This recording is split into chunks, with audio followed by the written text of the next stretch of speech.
මේ ලැප් එකේ බලමු අපි කොහොමද මේ ෆෝල්ට් එක ගන්න කියලා. ඔයාලට පේනවද මේක රීස්ටාර්ට් වෙන එක දැන් ෆෝල්ට් එක වින්ඩෝස් නම්බර හරියන්නේ නැහැ. නවතතයි මේ රීස්ටාර්ට් වෙන එක තමයි ඔන්න ඔෆ් වෙනවා. ඉතින් මේක වීඩියෝ සම්පූර්ණ ෆුල් වීඩියෝ බලන්න ඕගොල්ලෝ YouTube එකට යන්න ඕගොල්ලෝ ගිහිල්ලා YouTube එකේ සර්ච් කරලා සඳුන් ටෙක් කියලා ඔයගොල්ලෝ මේක ෆුල් වීඩියෝ එක බලා ගන්න පුළුවන් කොහොමද මේක රිපෙයාර් කරන්න කියලා. සිම්පල් ට්‍රික් එක මේක කොහොමද රිපෙයාර් කරන්න කියන එක ඔයගොල්ලන්ට channel එකේ ගිහිල්ලා බලන්න පුළුවන්.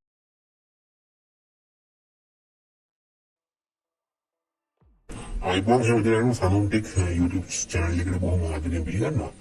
ඉතින් අද මේ ට්‍රික් එක පොඩි ටිප්ස් එකක්.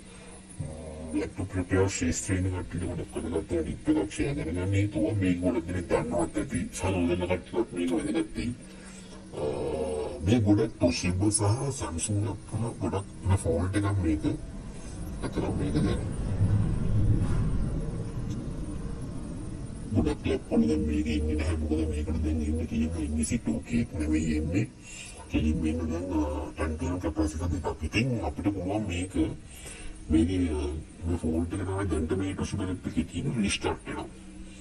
සාමාන්‍ය කට්ටිය හાર્ඩ් ඩිස්ක් එකේ අවුලක් කියන එක මොකද රීස්ටාර්ට් කරන එක පිළිගන්නත් හાર્ඩ් එක දාලා ඉන්නත් දාලා යද්දත් ආයෙ රීස්ටාර්ට් වෙනවා. ඉතින් මේක එකේ ෆෝල්ට් එක සමහරවිට ෆෝන් එකේ පාටම ඩිස්ප්ලේ එක කරලා ඔෆ් වෙනවා. සමහරවිට වැඩ කරන ගමන් ටිකක් වෙලා තිබුණේ පොඩ පවර වුණේ නෑ.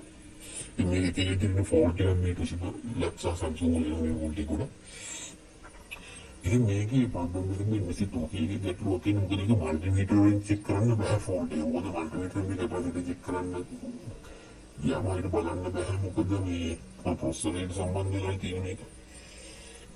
සීරෝස් ගාන පොඩි ඔක්ස් ගාන පෙරෙන්නේ මේක ෆෝල්ට් එක ගන්න බෑ. මේක හොඳම දේ මේක රිමූව් කරලා අපිට පුළුවන් මේක උඩට ටෙල්ටනම් කැපැසිටර් දෙක සම්බන්ධ කරන්න. ඉතින් මේ දෙක සම්බන්ධ කරාම ඒක පොඩක් පවර් එක මොකද පවර් අප් එක ගන්නේ ප්‍රොසෙසර් එක කොච්චර පවර් ගන්නවා යනකොට මොකද ගන්නවා තමයි මේක සම්බන්ධ කරන්නේ. කියන්නේ මේක සාමාන්‍යයෙන් කැපැසිටර් දෙකක් හෝ හතරක් අනිවාර්යයෙන් සම්බන්ධ කර යුතුයි. ඉතින් මේක සාමාන්‍යයෙන් 330 වගේ 470 වගේ ටන්ටන් කැපැසිටර් දෙකක් ඕනේ ගන්න පුළුවන්. මේ වැඩි බොහොම සාර්ථකව කරගන්න පුළුවන් ඔයාලට.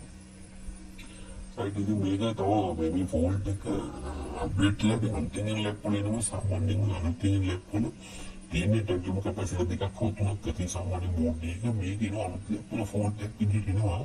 මේක නම් බලයක් ඉගෙනනවා මේ ෆෝල්ට් එක ලැප්ටොප් වල එනවා ෆෝන් මේ ඔය ලැප්ටොප් එකක් ආවා 7 gen 6 days 4 gen වල මේ ඩිස්ප්ලේ එක පුංචි කලපර ඩොට් තමයි අවුන් පාටින තමයි පාටි තන්නේ ඩිස්ප්ලේ එකේ ෆෝල්ට් එකේ ඩිස්ප්ලේ සුළු කරලා බලන නමුත් දැන්නේ ඩිස්ප්ලේ එකේ ආයි ඩොට් තියෙනවා. ඉතින් එන්නේ ලැප්ටොප් එකේ ප්‍රොසෙසර් එකේ ඊට පස්සේ තමයි නමුත් නැහැ. මේක තන්නේ කැපැසිටර් ලීක් එකක් තමයි ඒකෙත් තියෙන්නේ වෙන්නේ. ඒකේ කැපැසිටර් ටික මාරු කරලා ටේන් කරනවා. ඒ ෆෝල්ට් එක අපිට ෆික්ස් කරගන්න පුළුවන්. ඉතින් මේක වැදගත් වෙයි කියලා හිතනවා ලැප්ටොප්ස් රිපෙයාර් ශාස්ත්‍රයෙන් ගන්න මේක ටිප් එකක්. right ඉතින් හැමදේම බොහොම ස්තුතියි. ඔය channel එක subscribe කරන්න. ඉතින් like කරන්න share කරන්න දැන් විදිහට බලන්න. බොහොම ස්තුතියි හැමදේටම.